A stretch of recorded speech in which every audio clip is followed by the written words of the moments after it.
and welcome to the 7 Days Report Show. I'm your host, Vasilios Nikolaos Vitsilogiannis. Your reliable source of information is here every weekend at 12 and 21. We delve into the past week's major news and bring you all the information. Our show starts right now.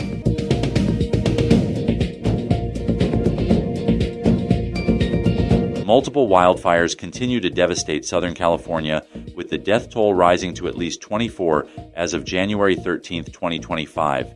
The fires, primarily the Eaton and Palisades fires, have consumed over 40,000 acres and destroyed more than 13,400 structures, including homes and businesses.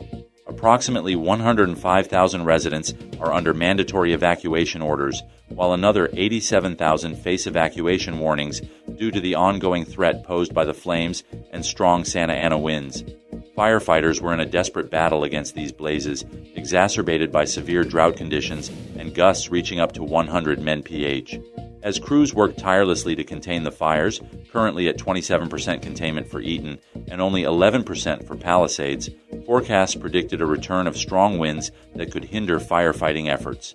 The California Department of Forestry and Fire Protection has mobilized thousands of firefighters across the region, but officials warn that the situation remains critical. With search and rescue operations underway for missing persons, authorities expect the death toll may rise further as assessments continue in affected areas. Community meetings are being held to update residents on recovery efforts and safety measures as the crisis unfolds.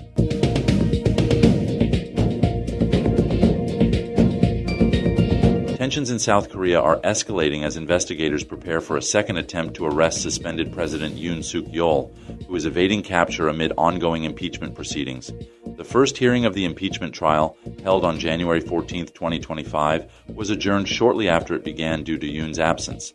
His legal team cited safety concerns stemming from the active arrest warrant related to allegations of insurrection following a controversial martial law declaration in December.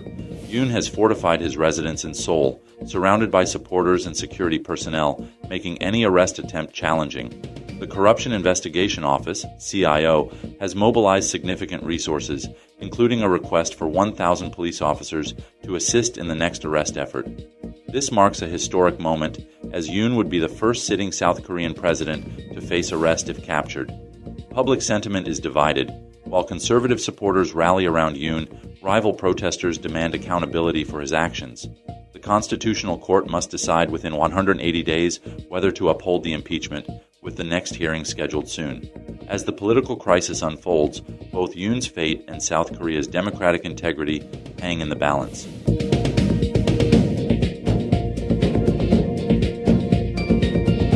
Qatar has announced a historic ceasefire agreement between Israel and Hamas, set to take effect on January 19, 2025.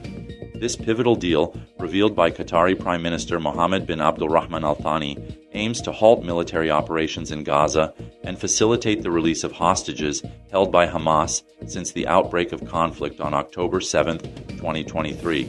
The agreement follows months of intense negotiations, with Qatar acting as the primary mediator. Under the terms, 33 Israeli hostages will be released in phases, while Hamas expects a significant number of Palestinian prisoners to be freed in return. The deal not only seeks to de-escalate ongoing violence, but also addresses the dire humanitarian situation in Gaza, where over 46,000 lives have been lost due to the conflict. Global leaders have responded positively to the announcement. U.S. President Joe Biden expressed hope for a lasting peace, while President-elect Donald Trump highlighted the importance of the agreement in securing the release of hostages. The ceasefire represents a crucial step towards achieving stability in a region long plagued by conflict, with both sides now looking toward future negotiations for a more permanent resolution.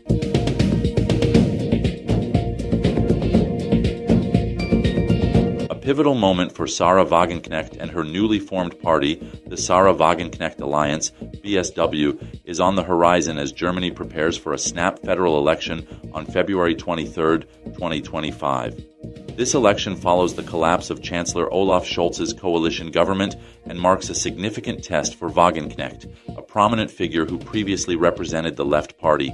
The BSW emerged after a faction of the Left Party split in late 2023, reflecting growing discontent among voters seeking alternatives to traditional leftist politics. A Opinion polls indicate that the BSW is gaining traction, positioning itself as a potential player in the Bundestag, which could reshape Germany's political landscape.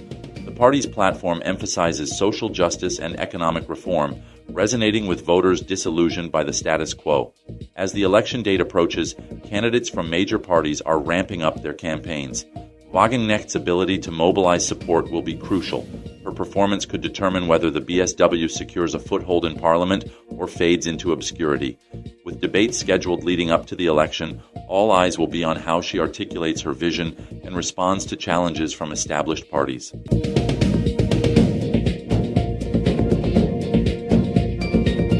A Pakistani court has sentenced former Prime Minister Imran Khan to 14 years in prison and his wife Bushra Bibi to 7 years following their conviction on corruption charges.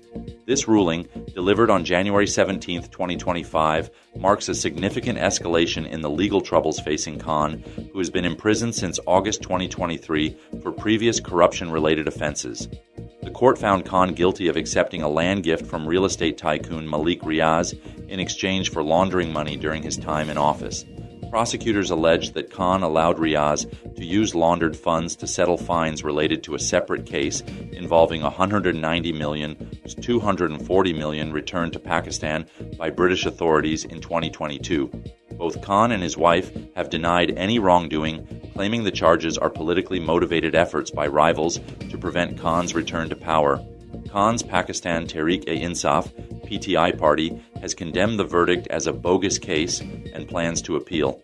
This latest conviction adds to a series of legal challenges Khan faces, which include over 100 cases ranging from corruption to disclosing state secrets. The implications of this ruling could severely impact his political future as Pakistan approaches national elections later this year.